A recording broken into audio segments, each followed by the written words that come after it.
Bismillahirrahmanirrahim. Assalamualaikum warahmatullahi wabarakatuh. Assalamualaikum warahmatullahi wabarakatuh. Alhamdulillahi rabbil alamin.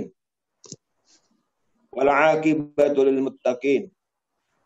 Wassalatu wassalamu ala asyrafil anbiya'i wal mursalin. Sayyidina Muhammadin wa ala alihi wa ashabihi ajma'in. Amma ba'd. Faqala ta'ala fi kitabil karim, a'udzu billahi minasyaitonir rajim. Wa laqad na'lamu annaka yadhiqu sadruka bima yaqulun. Fasabbih bihamdi rabbika wa kum minas sajidin. Wa'bud rabbaka hatta ya'tiyakal yaqin. Shadaqallahul azim. Ma'asyiral muslimin, para hadirin, hadirat, hafizakumullah. Alhamdulillah,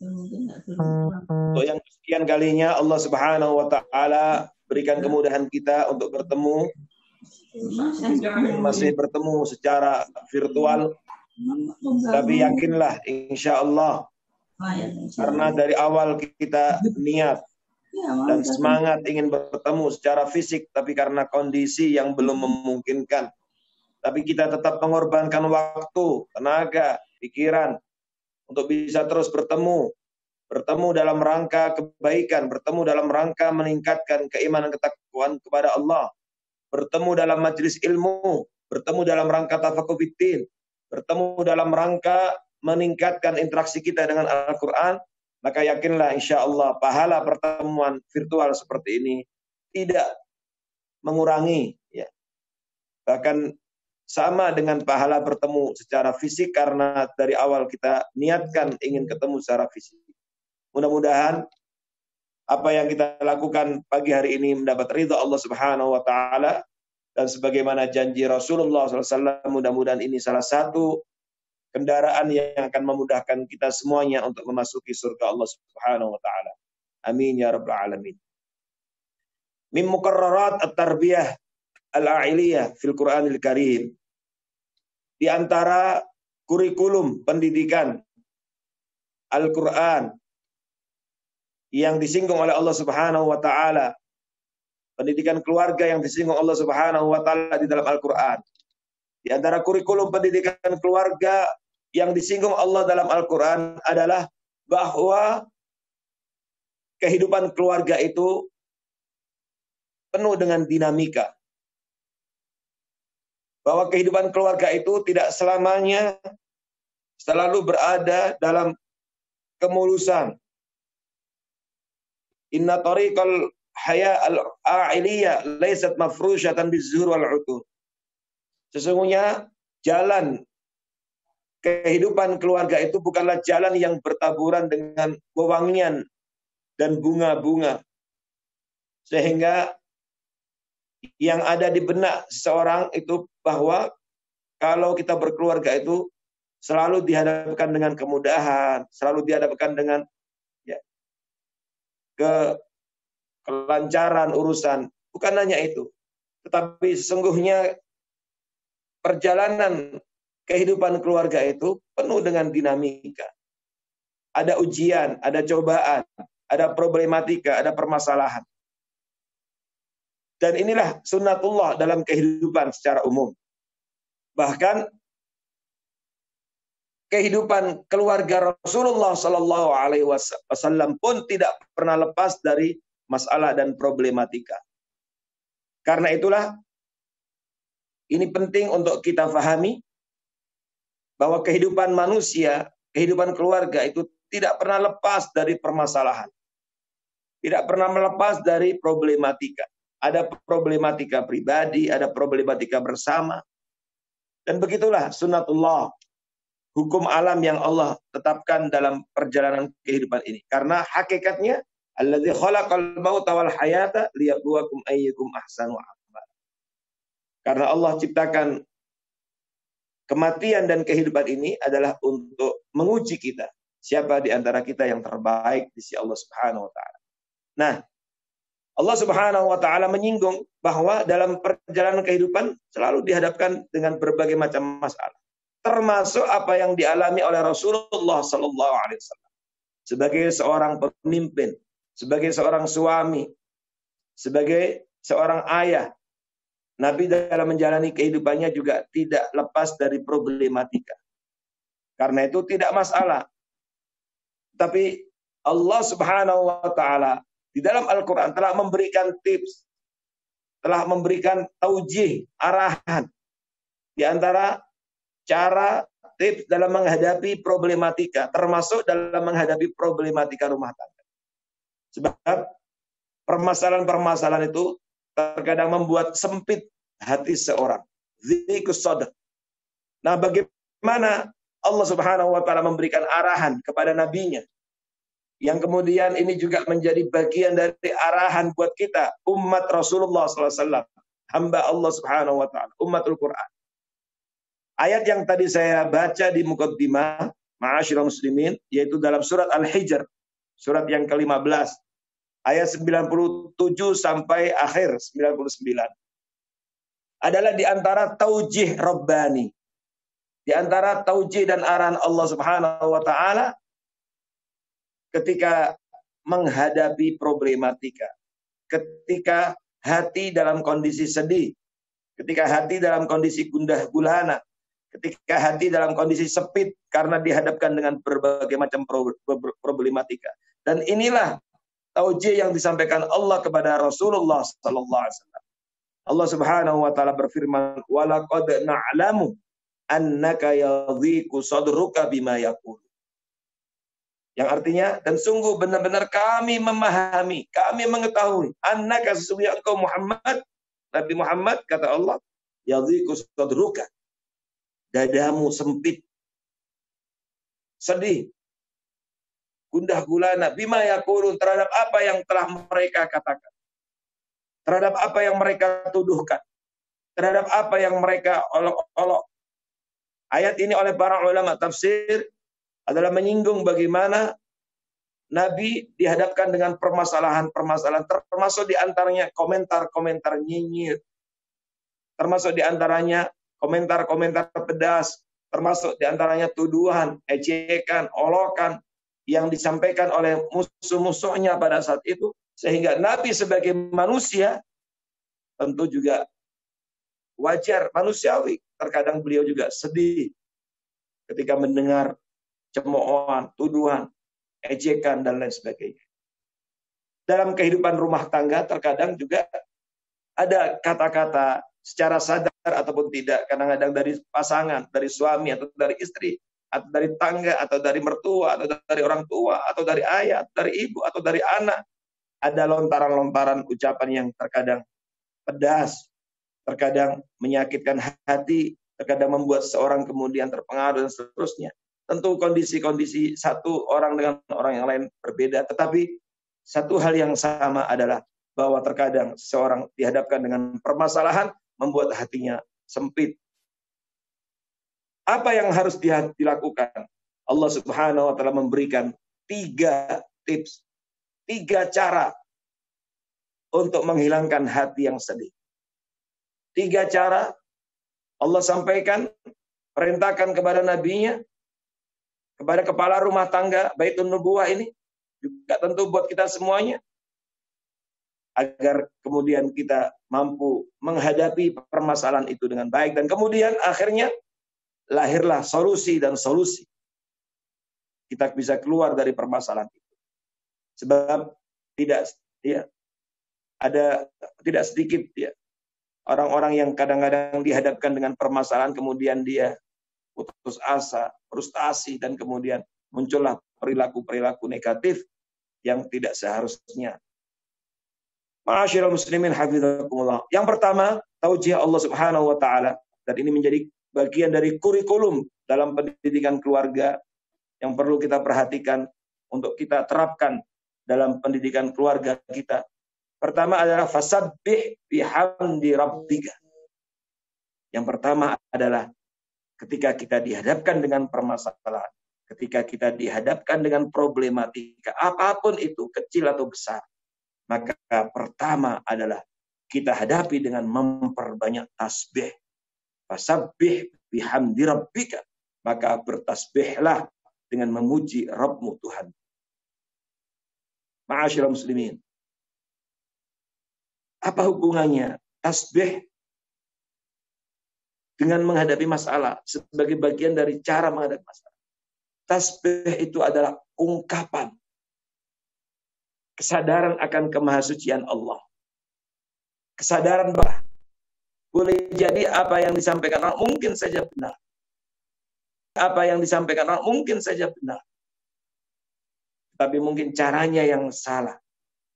Tasbih adalah sebuah ungkapan kepasrahan kepada Allah, untuk bersandar kepada Allah, sandaran utama kita kepada Allah ketika kita dihadapkan dengan berbagai macam permasalahan. Tasbih adalah bagian dari ungkapan husnudzon kita terhadap Allah Subhanahu wa taala. Karena apapun yang terjadi dalam hidup kita, termasuk ketika kita dihadapkan dengan muskilat al-haya al-ailiyah, problematika kehidupan rumah tangga, maka itu tidak bisa lepas. Semua itu terjadi biiznillah, atas izin Allah. Dan karena itu kita harus bersandar kepada Allah, mengembalikan kepada Allah. Dan di antara cara menghadapi permasalahan itu dengan mengucapkan tasbih. Fasabbih bihamdi rabbika. Tasbih itu sebagai wujud pengakuan bahwa kita ini kecil, Allah Maha Besar. Kita ini kotor, Allah Maha Suci. Kita ini nggak pantas untuk dipuji, karena yang pantas untuk dipuji hanyalah Allah Subhanahu wa taala. Maka inilah yang harus kita perbanyak. Termasuk ketika kita masih dalam suasana COVID-19 ini, yang sampai hari ini belum mereda. Maka di antara doa, zikir, ungkapan yang harus banyak kita baca, anak-anak kita, keluarga kita harus banyak kita ajarkan, yaitu di antaranya memperbanyak tasbih. Di dalam hadis sahih, Rasulullah SAW mengingatkan kepada kita bagaimana dahsyatnya tasbih. Bagaimana luar biasanya tasbih ini. Di antaranya hadis sahih, Rasulullah SAW bersabda, kalimatani khafifatani 'alal lisan, tsaqilatani fil mizan, habibatani ilar rahmat. Ada dua kalimat, ada dua kata, ungkapan yang sangat ringan diucapkan oleh lisan. Kita mengucapkannya nggak perlu berjam-jam, tidak perlu menguras tenaga, nggak perlu mengeluarkan biaya. Ringan sekali untuk diucapkan dengan lisan. Tapi tsaqilatani fil mizan. Tapi dua kalimat ini begitu memberatkan timbangan. Nanti pada hari kiamat, timbangan kebajikan kita luar biasa beratnya. Kemudian habibatani ilar rahman. Dua kalimat ini sangat dicintai oleh Allah Subhanahu wa taala. Allah sangat senang dengan dua kalimat ini. Masya Allah. Terkadang seseorang di hadapan pejabat, di hadapan orang-orang tertentu, berusaha untuk meyakinkan, menyenangkan. Di hadapan orang pejabat saja seperti itu.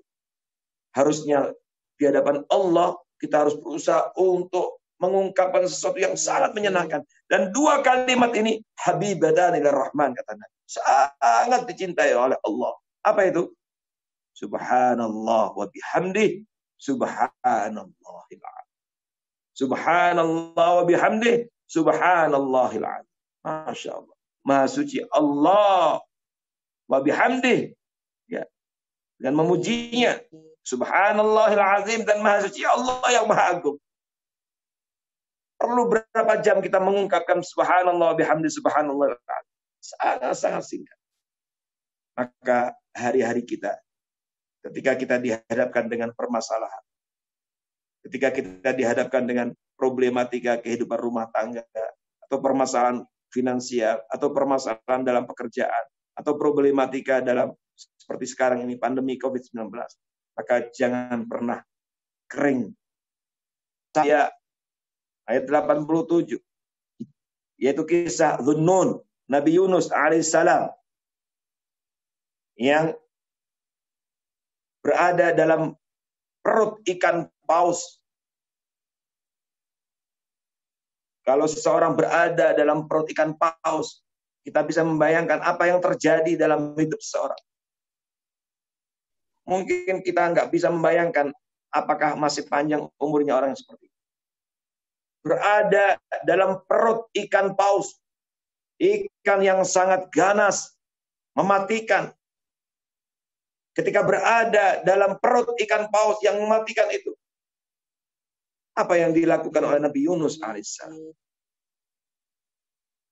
Al-Quran menyampaikan, menginformasikan. Di antara doa ungkapan yang dibaca oleh Nabi Yunus tidak henti-hentinya ketika berada dalam situasi kondisi yang sulit seperti itu adalah La ilaha illa anta subhanak inni kuntu minadh dhalimin. La ilaha illa anta subhanak inni kuntu minadh dhalimin. La ilaha illa anta. Tidak ada ilah kecuali engkau. Subhanaka, tasbih. Maha suci engkau. Inni kuntu minadh dhalimin. Sesungguhnya aku ada termasuk orang-orang yang zalim. Maka di dalam hadis sahih yang diriwayatkan Imam Tirmidzi dan yang lainnya, dan hadis ini disahihkan Syekh Albani rahimahullah, Rasulullah sallallahu alaihi wasallam bersabda, tidak ada seorang pun yang berdoa dengan doa ini ketika dia dihadapkan dengan permasalahan, kesulitan, termasuk permasalahan rumah tangga atau kesulitan apapun, kecuali Allah akan mengabulkan apa yang diminta. Kecuali Allah akan mengabulkan kalau dia menghadapi kesulitan, ingin mendapatkan solusi, jalan keluar. Ini adalah janji Rasulullah SAW dan telah dipraktekkan oleh Nabi Yunus alaihissalam. Dan di dalam doa itu, di dalam zikir itu, ada tasbih. La ilaha illa anta subhanak inni kuntu minadh dhalimin. Para ulama kemudian mencoba melihat, meneliti, mentadaburi kenapa doa ini begitu dahsyatnya yang kemudian mampu menyelamatkan Nabi Yunus di dalam perut ikan paus yang besar,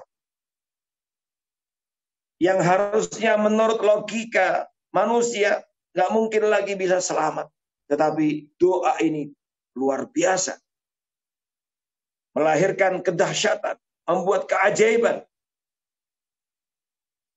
Mereka para ulama rahimahullah coba meneliti, kemudian mereka mengatakan doa ini luar biasa dahsyat karena mengandung 3 hal. Apa itu? Pertama, la ilaha illa anta, kalimat tauhid, sebuah pengakuan tidak ada ilah Tuhan yang wajib sembah kecuali Engkau ya Allah. Pengakuan akan mentauhidkan Allah, pengakuan akan kebesaran Allah, pengakuan bahwa hanya Allah yang bisa menolong. Sebuah ungkapan husnudzon, kepercayaan yang penuh, positive thinking terhadap Allah. Kesulitan sebesar apapun, Allah sandaran kita. La ilaha illa anta. Yang kedua, ada tasbih subhanaka. Makanya Allah perintahkan fasabbih bihamdi rabbika. Muhammad, ya Rasulullah, ketika engkau menghadapi masalah, termasuk ini khitab buat kita karena diabadikan Allah dalam Al-Quran. Kita semuanya umat Muhammad SAW ketika kita menghadapi masalah, fasabbih, berbanyak tasbih. Yang ketiga, inni kuntu minadh dhalimin, pengakuan akan dosa. Jadi dalam berdoa itu perlu kita mengungkapkan pengakuan kita. Bahwa selama ini kita banyak berdosa. Selama ini kita banyak lalai. Selama ini banyak jauh dari Allah. La ilaha illa anta subhanak inni kuntu minadh dhalimin. Sesungguhnya aku selama ini banyak zalim ya Allah. Pantas engkau berikan hukuman seberat ini. Bisa jadi ini karena selama ini aku telah jauh darimu, meninggalkan ajaranmu. mengabaikan ibadah kepadamu. Dan inilah yang seharusnya juga menjadi kontemplasi, bahan renungan kita ketika kita dihadapkan dengan ujian yang lumayan ya, panjang ini, pandemi COVID-19, hampir 4 bulan kita mengalami. Meskipun kalau kita ukur, kita bandingkan dengan ujian yang dihadapi oleh Nabi Yunus tadi, juga dihadapi oleh Rasulullah SAW, belumlah seberapa. Juga belum seberapa ujian yang dihadapi oleh Nabi Ayyub alaihissalam. Sakitnya menaun bertahun-tahun. Kita hanya 3 bulan, 4 bulan. Artinya apa? Kalau hanya pandemi seperti ini, itu jauh lebih bisa untuk bisa kita keluar dari ujian dan cobaan ini. Nabi Yunus dihadapkan ujian yang jauh lebih berat, lebih besar. Yang dalam prediksi manusia nggak mungkin lagi dia bisa selamat ketika berada dalam ikan paus yang besar itu. Tapi dengan tasbih Allah Subhanahu wa taala kemudian ya menyelamatkannya. La ilaha illa anta subhanak inni kuntu minadh dhalimin. Maka inilah doa yang juga harus kita perbanyak di hari-hari ya ketika kita dihadapkan dengan banyak ujian seperti ini. Kemudian yang kedua, ma'asyiral muslimin hafizakumullah. Taujih Allah yang kedua, tips yang kedua adalah waqum minas sajidin. Hendaknya engkau termasuk orang-orang yang rajin sujud. Maksudnya apa? Ini adalah sebuah ungkapan menunjukkan agar kita ketika dihadapkan dengan berbagai macam masalah problematika, termasuk dalam urusan rumah tangga, maka ketika dihadapkan dengan ujian dan problematika itu harus menjadikan kita semakin dekat kepada Allah. Semakin banyak sujud. Sujud itu bagian dari sholat. Berarti semakin banyak sholat. Jangan sampai ketika sudah dihadapkan dengan ujian, cobaan, problematika, malah kemudian semakin jauh dari Allah. Na'udzubillah. Pandemi COVID-19 ini, yang dampaknya luar biasa, tidak ada yang terdampak, semuanya terdampak. Cukuplah di bulan Maret, April, Mei, Juni. Dan kita juga tidak tahu sampai kapan. Meskipun terus kita berdoa, semoga Allah segera mengangkatnya. Mudah-mudahan semakin membaik dan segera diangkat oleh Allah pandemi ini. Tapi ketika kita melihat seperti ini, maka dalam kondisi seperti ini harus menjadikan kita semakin dekat kepada Allah Subhanahu wa taala. Semakin rajin sholat kita. Bukan hanya yang fardu. Jika sebelum pandemi barangkali sholat sunnah mungkin sering kita tinggalkan atau kita abaikan. Maka inilah saatnya ketika banyak di rumah, ketika banyak waktu, maka manfaatkan dari waktu-waktu itu diantaranya memperbanyak sujud kepada Allah, memperbanyak sholat. Dan Allah Subhanahu wa taala sendiri menyampaikan kepada kita di dalam ayat yang lain dalam surah Al-Baqarah bahwa di antara cara atau alat yang bisa kita gunakan untuk meminta pertolongan Allah adalah sholat. Ya ayyuhalladzina amanu ista'inu bis-sabri was-shalah. Allah ma'as-sabirin. Ya ayyuhalladzina amanu, wahai orang-orang beriman, ista'inu bis-sabri was-shalah. Memintalah tolong kepada Allah dengan sabar dan sholat. Makanya Allah perintahkan waqum minas sajidin. Jadi inilah saatnya untuk semakin rajin sholat.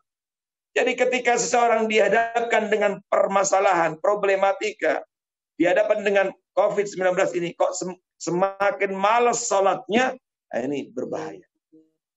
Berarti dia tidak ingin solusi. Dia tidak ingin selamat.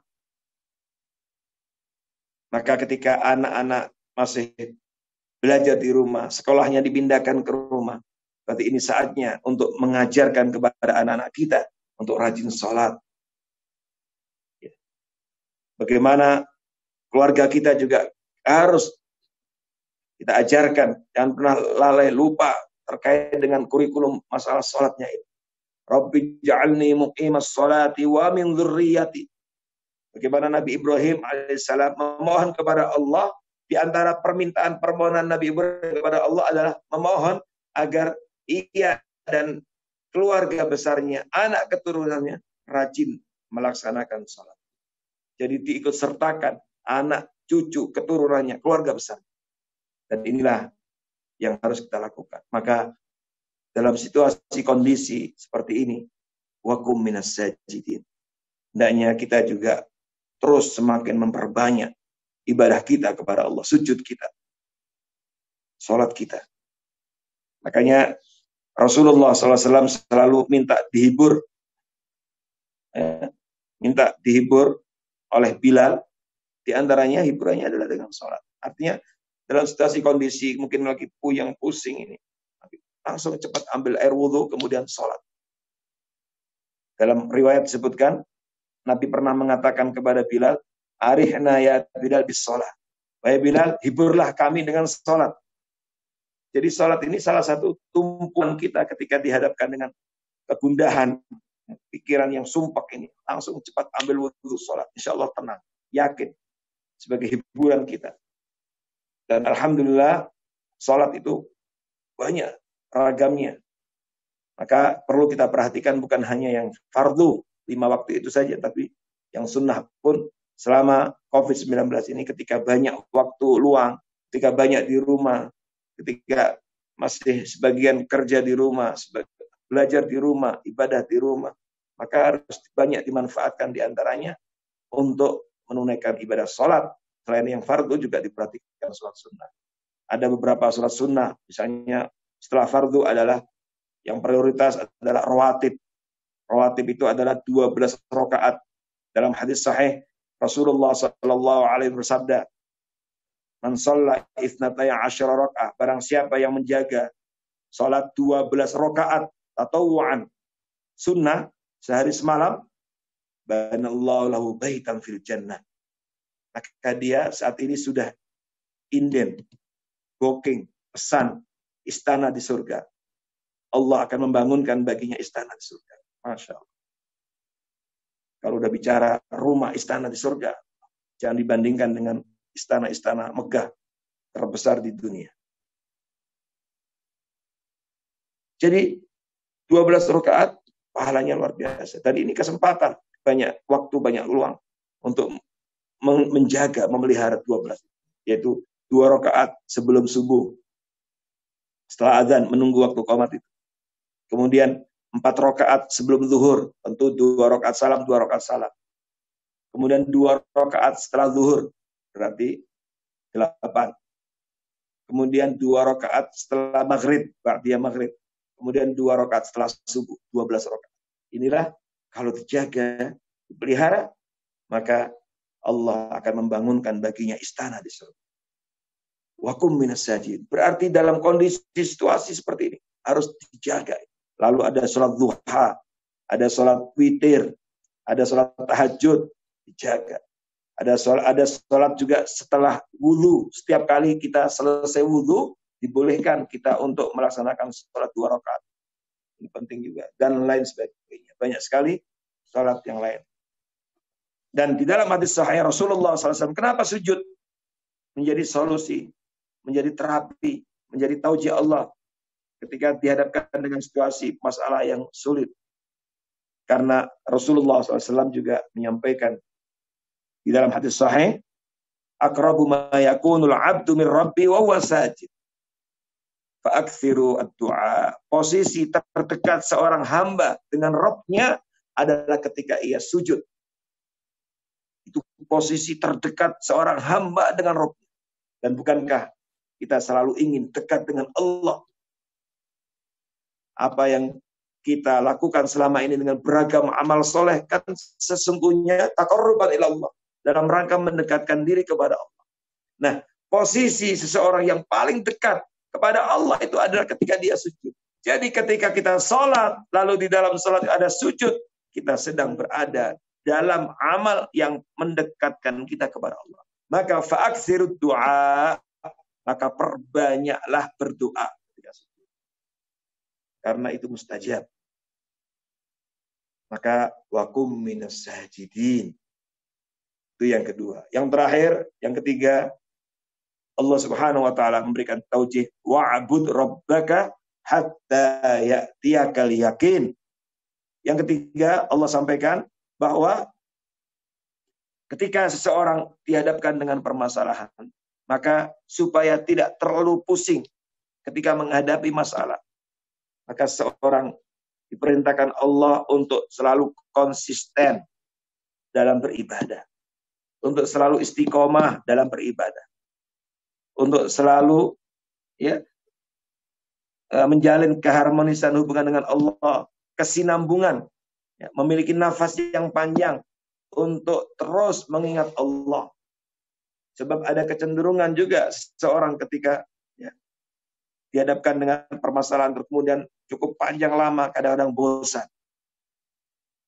Seperti kondisi seperti sekarang ini, seorang kalau dia tidak mampu memanfaatkan waktu dengan baik dan mengingat bahwa waktu itu amanah, dan kemudian dia tidak memahami betul bagaimana seharusnya ketika dihadapkan dengan situasi kondisi seperti ini, maka boleh jadi akhirnya muncullah perilaku yang tidak diharapkan. Muncul kebosanan, kemudian bahkan naudzubillah ada yang kemudian sampai bunuh diri, putus asa, jenuh dan lain sebagainya, karena tidak tahu apa yang harus dilakukan. Maka tidak demikian dengan kita. Allah Subhanahu wa taala memberikan taujih kepada nabinya, wa'bud rabbaka hatta ya'tiyakal yakin. Jadi yang namanya beribadah kepada Allah, konsistensi, kesinambungan ibadah kepada Allah itu tidak hanya ketika ada COVID ataupun tidak. Tidak hanya ketika di bulan Ramadan ataukah tidak. Tidak hanya di hari Jumat atau tidak. Tidak hanya ketika ada kesulitan atau tidak. Tidak hanya ketika di PHK atau tidak. Tidak hanya ketika dalam kondisi sakit ataupun tidak. Tidak. Semuanya. Selama hayat masih di kandung badan, maka selama itu pula kita punya kewajiban untuk beribadah kepada Allah. Maka wa'bud rabbaka hatta ya'tiyakal yakin. Pesan ini adalah pesan agar terus dijaga nafas yang panjang, kesinambungan, konsistensi kita untuk selalu ingat Allah dalam kondisi apapun. Termasuk ketika dihadapkan dengan problematika, permasalahan kehidupan rumah tangga. Selalu kita ingat bahwa kita hamba Allah, kita umat yang beriman, kita adalah orang-orang yang Islam, kita adalah orang yang bertakwa, kita adalah hamba Allah. Karena itu tetap kita terus menjalin kesinambungan hubungan dengan Allah. Wa'bud rabbaka hatta ya'tiyakal yakin. Karena yang memisahkan kita, libur kita, utusnya amal kita adalah ketika kematian mendatangi kita. Berarti harus terus dijaga kesinambungan, istiqoman kita sampai malaikat maut mencabut nyawa kita. Dan inilah yang selalu kita minta. Memohon kepada Allah husnul khatimah. Semoga taujih Allah Subhanahu wa taala ini dimudahkan Allah bagi kita semuanya untuk bisa mengamalkan, sehingga ketika kita menjalani kehidupan rumah tangga, dihadapkan dengan situasi kondisi apapun, sesulit apapun, problematika sebesar apapun, kita selalu amalkan. Ingat akan tips yang disampaikan Allah ini, yaitu memperbanyak tasbih, memperbanyak sujud, yaitu sholat, dan kemudian terus kita jalin kesinambungan hubungan kita dengan Allah Subhanahu wa ta'ala. Semoga bermanfaat buat saya dan kita semuanya, dan kita berdoa semoga Allah Subhanahu wa ta'ala secepatnya mengangkat problematika, permasalahan, dan juga penyakit serta virus corona ini, sehingga kita bisa menjalani kehidupan dengan normal, dengan lebih baik lagi. Dan semoga Allah tidak mematikan kita kecuali dalam keadaan Islam, dalam keadaan iman, dalam keadaan bertakwa kepada Allah Subhanahu wa ta'ala. Aqulu qouli hadza wa astaghfirullah wa lakum wa fawqa kulli dhi ilmin alim. Wassalamualaikum warahmatullahi wabarakatuh.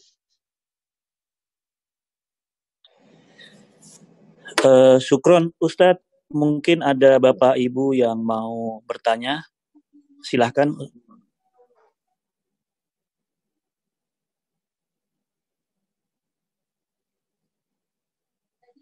Monggo Pak, silakan Bu.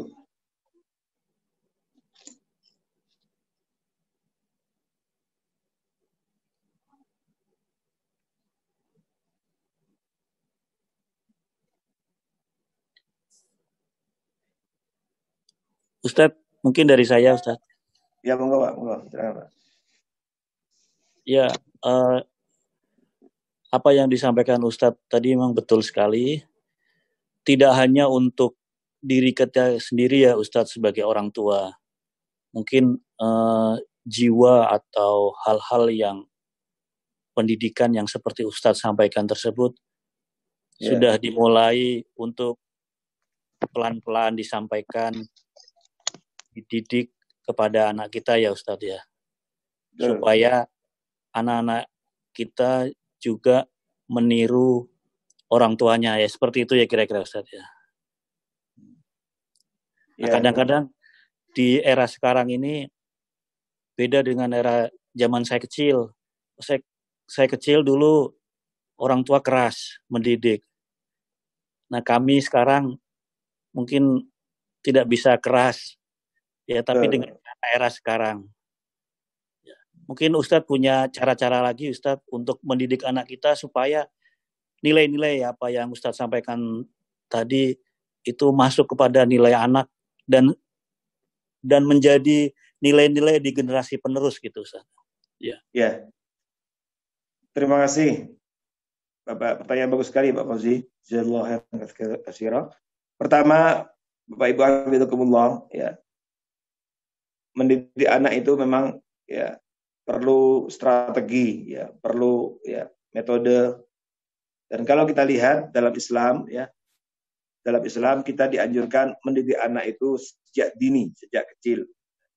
Maka ini juga perlu penting ya untuk kita perhatikan bagaimana sejak dini itu sudah dimulai mendidik anak.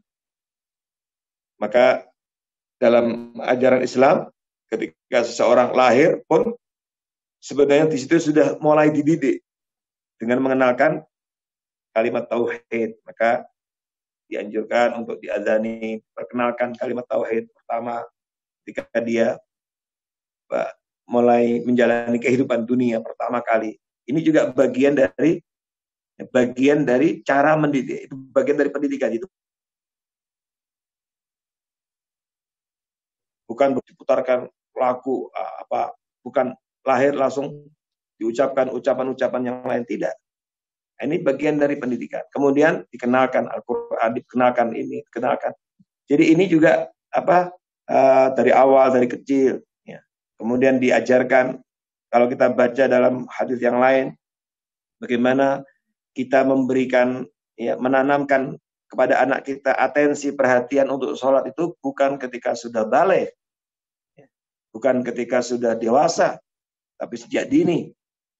Maka kita diperintahkan untuk ya, mengajarkan kepada anak kita sejak kecil. Ya, sejak kecil. Perintahlah anak-anak kalian untuk sholat ketika mereka dalam usia 7 tahun. Berarti masih kecil, 7 tahun kan belum balik. Tapi sebelum balik sudah dikenalkan. Makanya anak-anak kita yang sekolah di pendidikan taman kanak-kanak atau TPQ atau SD masih kecil, diajarkan di SD Islam itu juga kenalkan sholat, doa-doa sholat. Padahal mereka belum wajib melaksanakannya, tapi sudah dikenalkan. Nah, di rumah juga saya kira perlu dibiasakan begitu juga. Ya, biar kalau dia ngelihat orang tuanya sholat, biar dengan gerakan-gerakan dia tiru gerakannya. Kemudian diajarkan kali. Jadi sejak dini, karena memang begitu. Itu akan jauh lebih mudah daripada kemudian dewasa besar. Ada sebagian orang tua kadang-kadang mengatakan begini, biarin, ntar kalau gede juga sudah akan paham sendiri. Biarin, masih bocah, ntar kalau udah gede kan ngerti sendiri, akan sholat sendiri, sadar sendiri. Siapa yang bisa menjamin? Pertanyaannya, siapa yang bisa menjamin bahwa kalau besar, kalau udah dewasa, kalau udah balik, muncul kesadaran sendiri untuk melaksanakan sholat? Akan tidak ada yang jaminan. Sementara kita juga nggak tahu umur kita sampai mendapati anak kita dalam dewasa, pada dewasa atau tidak. Oleh karena itu, pendidikan sejak dini ini penting. Nah, inilah pentingnya kita untuk memilihkan sekolah, lembaga yang bisa menjamin keimanan, ketakwaan anak-anak kita, kesolehan anak-anak kita. Jangan dilihat hanya pada sisi prestasi akademik duniawi saja. Tapi lihatlah, kira-kira anak kita terjaga tidak iman akhlak, terjaga tidak sholatnya. Apalah artinya dia mampu meraih prestasi dunia, tapi kemudian ternyata dia mengabaikan sholat. Bapak Ibu coba lihat sekarang dalam kondisi COVID-19 ini, mayoritas kita kemudian berpikir ternyata dunia itu bukan segala-galanya. Buktinya apa? Buktinya berapa banyak orang yang punya dunia, tapi saat ini tidak bisa dimanfaatkan dengan maksimal. Kendaraan-kendaraan mewah itu tidak bisa di jalan. Ketika ada jaga jarak, ada ini, nggak boleh keluar, nggak boleh. Akhirnya dari sini ternyata betul, walal akhiratu khairul laka minal ula. Akhirat khairu wa abqa. Artinya ini perlu ditanamkan. Tentu bukan berarti tidak penting dunia, prestasi dunia itu semua tetap harus kita kejar. Tapi semua itu harus jadi wasilah, sarana. Dia bukan ghoyah, bukan tujuan. Jadi jangan sampai tujuannya hanya untuk dunia. Itu hanya sarana. Maka kita harus cari yang bisa menjadikan anak-anak kita sadar tentang itu. Dan saya dulu pernah saya terangkan di Masjid Al-Aqsa ya, tentang pendidikan anak menurut Nabi Ibrahim, ayat 37 surat Ibrahim itu bisa dibaca lagi bagaimana cara Nabi Ibrahim mendidik anaknya. Nah, kemudian perlu pembiasaan akhlak ya. Sama dalam hidup ini perlu istiqomah, nafas yang panjang. Dalam mendidik anak juga perlu nafas yang panjang, perlu kesabaran, perlu ketekunan, perlu itu ya. Betul sekali tadi Pak Fauzi sampaikan, dulu ketika kita orang tua kita dulu mendidik kita itu cukup keras, dan alhamdulillah muncul kesadaran zaman itu memang ya. Saya ingat kalau saya dibangunkan oleh abah, saya manggilnya abah, itu dibangunkan pakai ikat pinggang yang pulang dari haji umroh yang hijau itu, dihajar kita supaya bangun sholat subuh dulu ya. Zaman dulu mungkin biasa, tapi terasa sekali ya hasilnya. Sekarang tentu kita nggak bisa malu memukul anak kita supaya bangun subuh. Caranya apa ya? Tetap dengan kesabaran kita bangunkan, ya kita ingatkan, ya kita ya kalau dia tinggal di lantai atas kita teriaki, ya, bangunkan, pastikan bahwa anak ketika ada subuh sudah bangun. Ya, kalau perlu dilakukan pendampingan, diajak bareng, ya silakan sholat. Kalau sekarang sudah dibuka masjid, mungkin ke masjid atau dan seterusnya. Ya, perlu terus kesabaran ini penting. Ya. Dan itu perlu nafas yang panjang. Gak boleh ada kata bosan. Saya bosan mendidik anak saya. Gak boleh. Karena bagaimana juga dia amanah. Dia juga yang akan menjadikan kita terus bisa bahagia dunia dan akhirat kita. Nah, kalau hari ini belum berhasil, mungkin esok. Kalau cara ini belum, coba cara. Dan terus menerus. Kemudian selain ikhtiar-ikhtiar itu, juga jangan pernah lupa untuk menyertakan dalam doa-doa kita. Jadi sertakan anak-anak kita itu dalam doa kita. Dalam menyertakan anak kita dalam doa-doa kita, itu ada dua. Pertama, perlu kita ucapkan doa itu, keinginan baik kita untuk kebaikan masa depan anak kita di hadapannya. Misalnya, saya ingin kamu ini jadi anak yang soleh ke depan, jadi anak yang pintar, hebat, dunia akhirat, ilmu dunia, itu diucapkan di depannya. Saya ingin kamu itu jadi ahlul Quran. Itu diucapkan dalam doa kita di hadapan anak kita. Dan itu salafun saleh membiasakan itu. Seperti Nabi SAW ketika mendoakan Abdullah bin Abbas, diperdengarkan di hadapan anaknya, di hadapan Abdullah bin Abbasnya ketika masih bocah, masih kecil. Yaitu Allahumma faqihhu fiddin wa 'allimhu ta'wil. Nah, itu diperdengarkan langsung. Dan itulah yang kemudian terngiang di benak pikiran Abdullah bin Abbas, doa Nabi ini, yang kemudian doa ini melecut semangat, motivasi. Karena doa itu motivasi. Nah, kita juga perlu. Kemudian di luar kehadirannya, ya, nggak ada dia juga terus kita doakan. Makanya seperti tadi Nabi Ibrahim, Rabbi ja'alni muqimas shalah wa min dzurriyyati. Ada juga doa dalam Al-Furqan, Rabbana hab lana min azwajina wa dzurriyyatina qurrata a'yun waj'alna lil muttaqina imama. Dan seterusnya. Allah a'lam bishawab. Ya. Syukron jazakallah Ustaz. Ini ada pertanyaan chat. Ya, monggo Pak. Ya, saya baca ya. Bagaimana Nabi Yunus mengembalikan dirinya untuk bertakwa?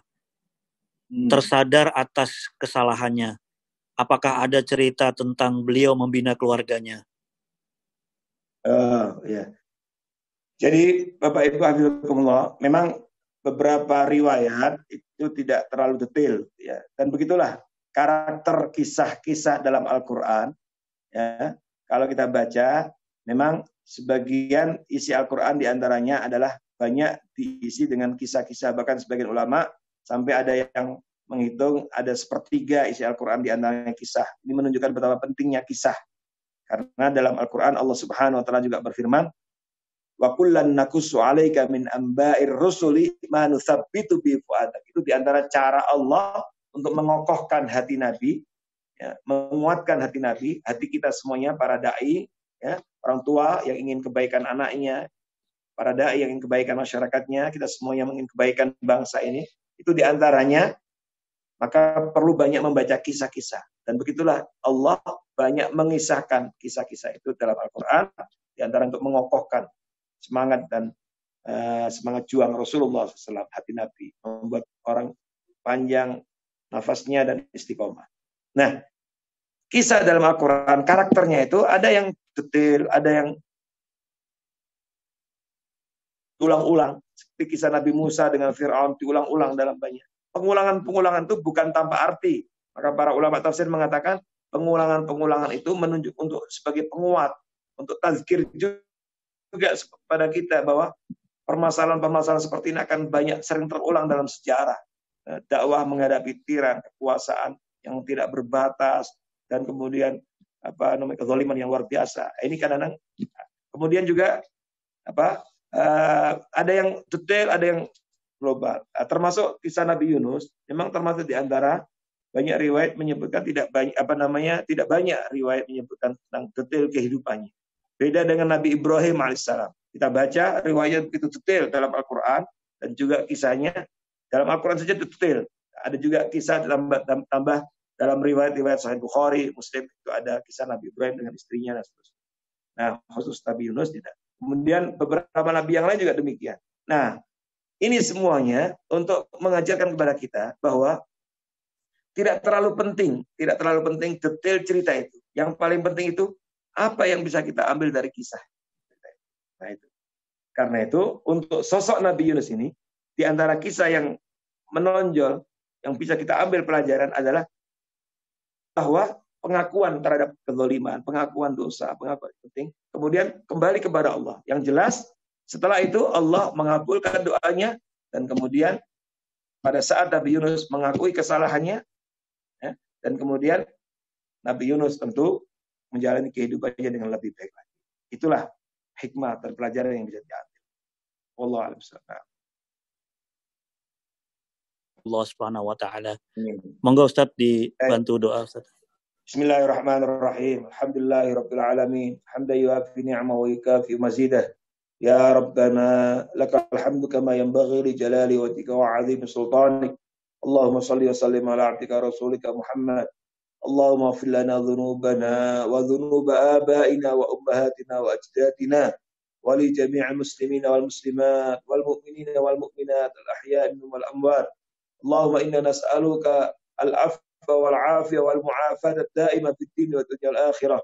Allahumma farrij habbal mahmumin wa naffis karbal makrubin washfi maradana wa mardal muslimin wa 'afi mubtalana wa mubtalal muslimin warham mautana wa mautal muslimin. Ya Allah, jangan biarkan kami meninggalkan tempat ini kecuali dengan doa yang Kau kabulkan. Ya Allah, jangan biarkan kami meninggalkan tempat ini kecuali jika ada di antara kami yang sakit disembuhkan. Ya Allah, jangan biarkan kami meninggalkan tempat ini kecuali jika ada di antara kami yang mengalami kesulitan, Engkau berikan solusi dan jalan keluar, ya Allah. Ya Allah, jangan biarkan kami meninggalkan tempat ini kecuali doa-doa kami Engkau kabulkan, dosa-dosa kami Engkau ampuni, ya Allah.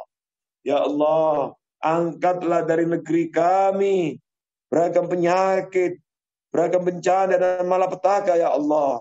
Ya Allah, angkatlah dari negeri kami dan negeri-negeri lain, negeri-negeri seluruh dunia, ya Allah, virus corona ini, ya Allah. Selamatkanlah kami semuanya, ya Allah. Rabbana zalamna anfusana wa illam taghfir wa tarhamna lanakunanna minal khasirin.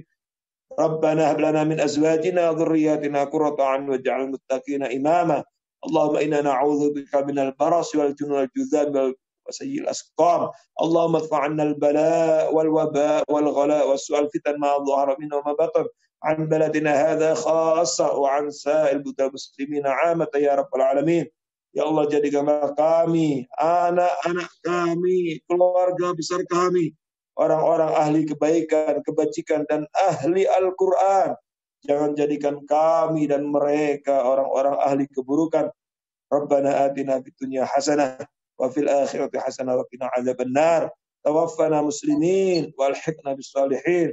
Wa sallallahu ala Muhammad wa ala alihi wasallam. Walhamdulillahi rabbil alamin. Assalamualaikum warahmatullahi wabarakatuh.